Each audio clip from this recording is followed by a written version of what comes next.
Hello, good day everyone. I am ArchieSoriano. This time I will be going to present the gender and development or God. So this is my learning objectives. So first we will define and identify the origin of gender and development, discuss the relevance, challenges and barriers of gender and development in public administration, and lastly, discuss gender and development applied in the Philippines public administration. So before we go on with the discussion, I would first define sex and gender and what are the differences. Sex refers to a set of biological attributes in humans and animals. This primarily associated with physical and sociological features, including chromosomes, gene expression, hormone levels and function, and reproductive sexual anatomy. Sex is usually categorized as female or male, but there is a variation in the biological attributes that comprise sex and how those attributes are expressed. While gender refers to the socially constructed roles, behaviors, expressions, identities of girls, women, boys, men, gender diverse people. It influences how people perceive themselves and each other, how they act and interact, and the distribution of power and resources in society. Gender identity is not confined to a binary girl, woman, boy, or man, nor is it static. It exists along continuum and can change over time. Now, to further explain, pag may tawag sex, it is more on a scientific term or a biological differences. For example, if you determine a girl in a context of sex, well, you can simply say she is a girl because she has vagina, boobs, and a long hair. While in the other hand, if we use the context of gender, um, it is more about psychological behavior or societal expectation. When we say gender, lisod gid kayo siya i-define tungod kay diverse ang gender. But to be exact, pag moingon tag gender, you identify them based on the characteristics. In short, despite or bisan pag lalaki ka gipanganak, but ang imong characteristics and behavior is pang babae, then you can identify yourself as a girl. So, we will go discuss what is God. So, now, what is God? So, gender and development refers to the development perspective and process that is participatory and empowering, equitable, sustainable, free from violence, respectful of human rights, supportive of self-determination, and actualization of human potentials. It seeks to achieve gender equality as a fundamental value that should be reflected in development choices and contends that women are active agents of development, not just passive recipients of development. So, to make it short, God seeks to achieve gender equality. When we say gender equality, uh, it is an equality. It is an equality in all forms, equality in all forms of societal roles. So, how gender and development started? Gender and development was developed in 1980s as an alternative to the woman and development approach. Unlike unlike with the God approach is not concerned specifically with women, but with the way in which a society assign roles, responsibilities, and expectations to both men and women. God applies gender analysis to uncover the ways in which men and women work together, presenting results in neutral terms of economic and competence. So here, God do not actually focuses to woman empowerment, but it is all a matter of equal basis or equal opportunity in societal roles. So God focused primarily on two major frameworks, gender roles and societal relation analysis. Gender role and focus on social construction of identities within the household. It also reveals the expectation from maleness and femaleness in the relative access to resources. Social relation analysis exposed the social dimensions of hierarchical power relations embedded in social institutions. Also, its determining influence on the relative position of men and women in society. In attempt to create gender equality, women having same opportunities as men, including ability to participate in the public sphere. God policies aim to redefine traditional gender role expectation. So here it is clear, no, what really is the intention of God. I have also mentioned it bago pagyod ng equal opportunities. So if men can do public services, so is women. If men can do boxing, well, so is women as well. God actually changes the way we expect gender roles in society. So this is the gender and development historical framework. So in the late 40s to 60s, they more focus on increasing women's political participation and harness their labor capacities to meet national development.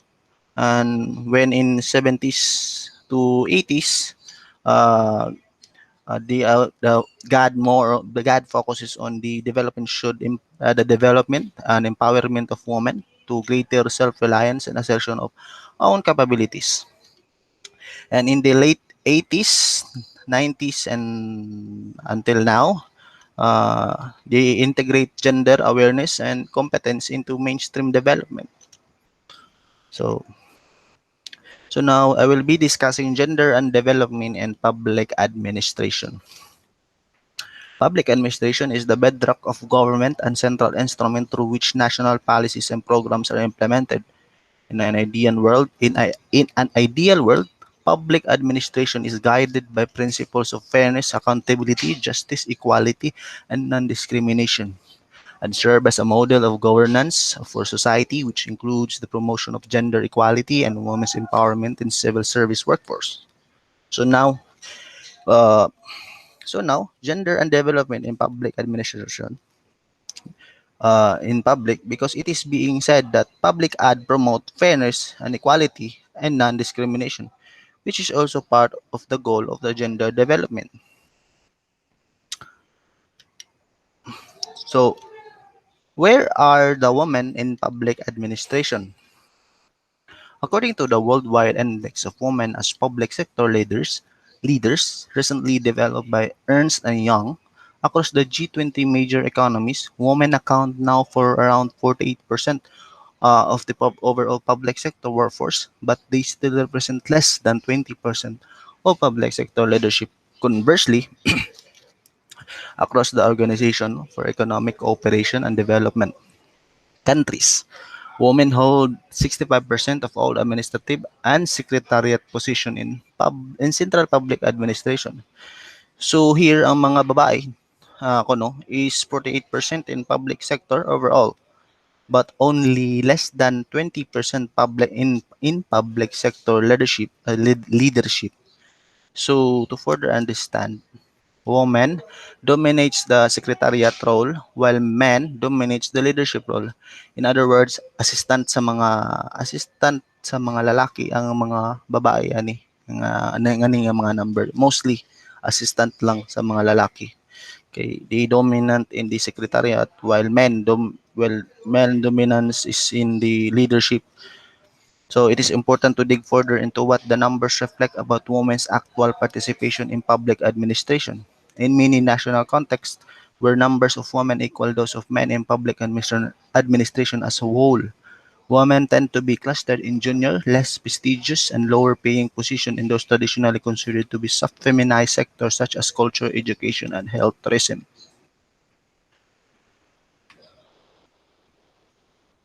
So a recent UNDP Asia Pacific Regional Center publication shows that for most people, local governments are far more important arenas for matters having direct impact on their livelihoods than national parliaments, especially when local governments are responsible for the delivery of key services. In some countries, the rate of women's participation is higher at the subnational level than in the central public administration. Another UNDP publication on the presence of women decision-making at the local level in Latin America and the Caribbean shows that while there have been important gains in legislative subnational bodies, progress has been mixed in the executive subnational branch. Mayors, governors, in 1995, percent of executive leaders at subnational levels in the region were women. By 2012, the proportion increased to 11%. If the same rate of increase maintained, It would take approximately 3 decades to achieve a critical mass of 30% of women in this post. So here, it is very clear that although women have participated local and subnational level, uh, example councilors, they actually increase in numbers, but in terms of local executive, parehas anang mayor or governor, gamay pagyud ang mga babae nga involved ani nga mga roles. Although based sa study, nag-increase siya, it would take 30 years daw para mo abot sa 30% ang numbers sa mga babae in local executives. So, dagan-dagan pa nga trabaho ang mabuhat ani sa gender and development.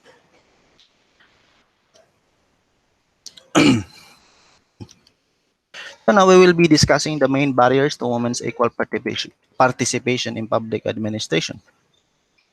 It is clear that public administration around the world have not yet tapped the full talents and potential of women.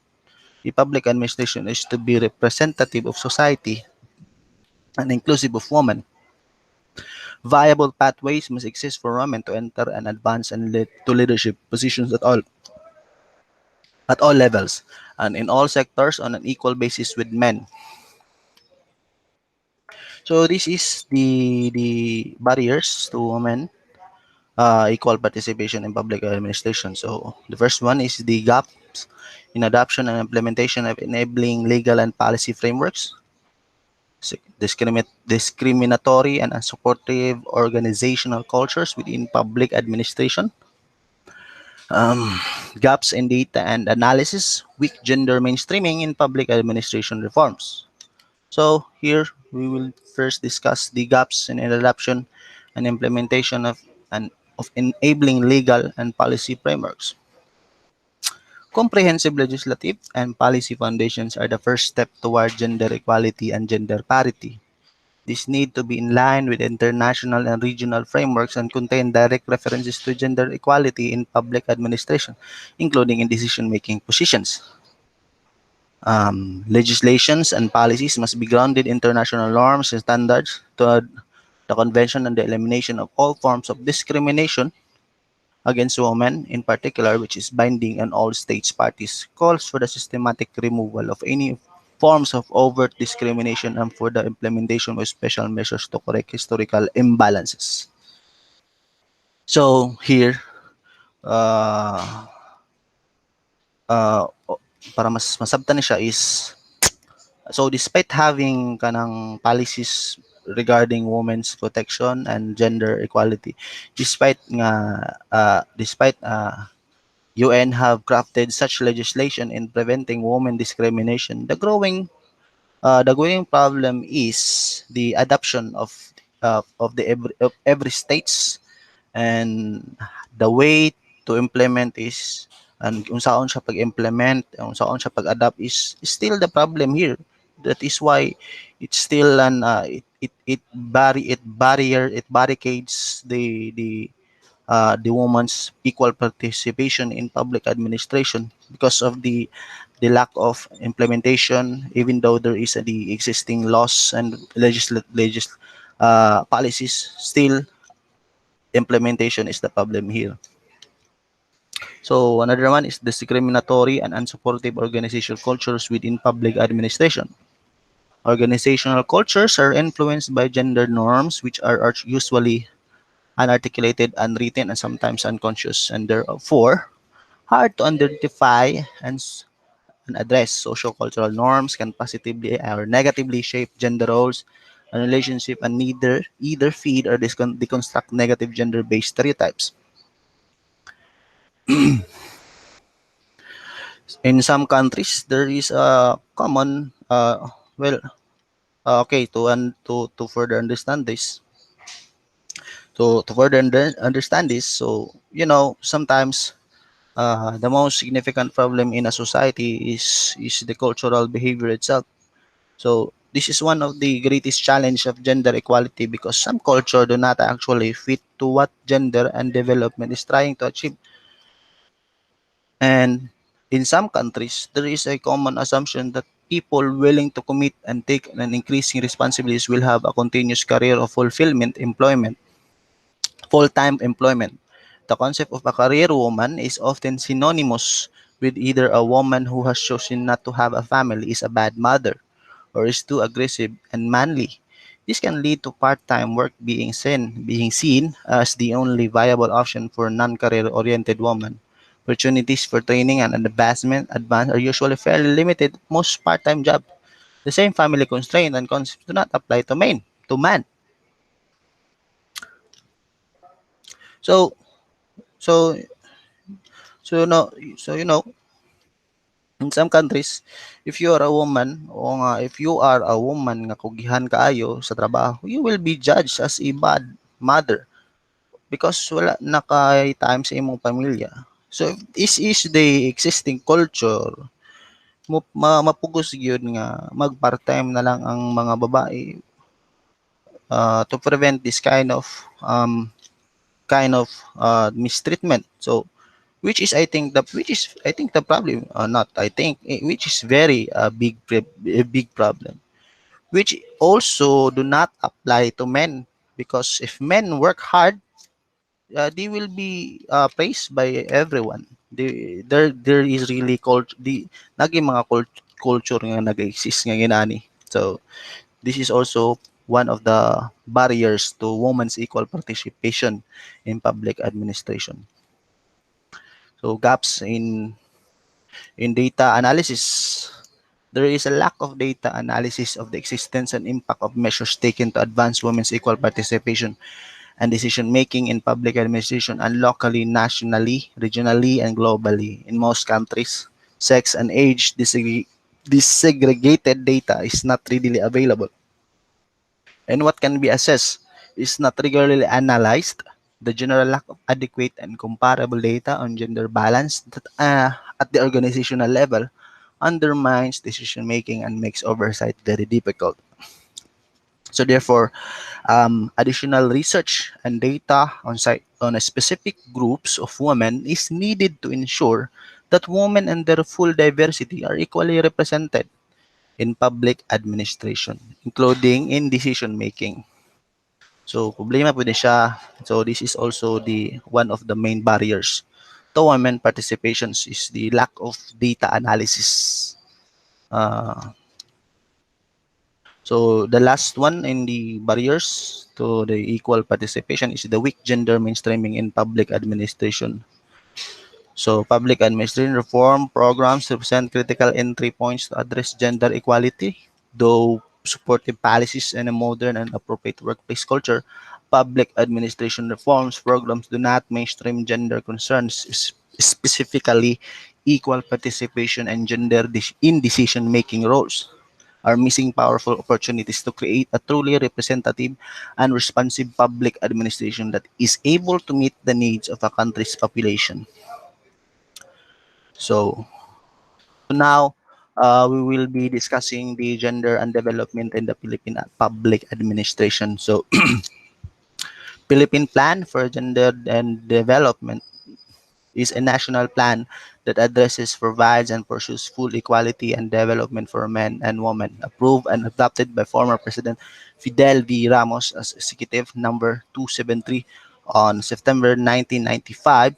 It is the successor of the Philippine Development Plan of Women in 1989 to 1992, adopted by Executive Number 348 of February 17, 1989. So Miss the former President Fidel V. Ramos is the one who who initiated this gender and development, the one who signed, who adapt this newly crafted program by the United Nations, which is the Gender and Development Program in 1989. So So, as you can see, these are the government institutions in the Philippines that had applied gender and development. So this is actually this is some of the kaning example lang nisa sa picture, but I think in most government institutions in the Philippines have applied the gender and development the system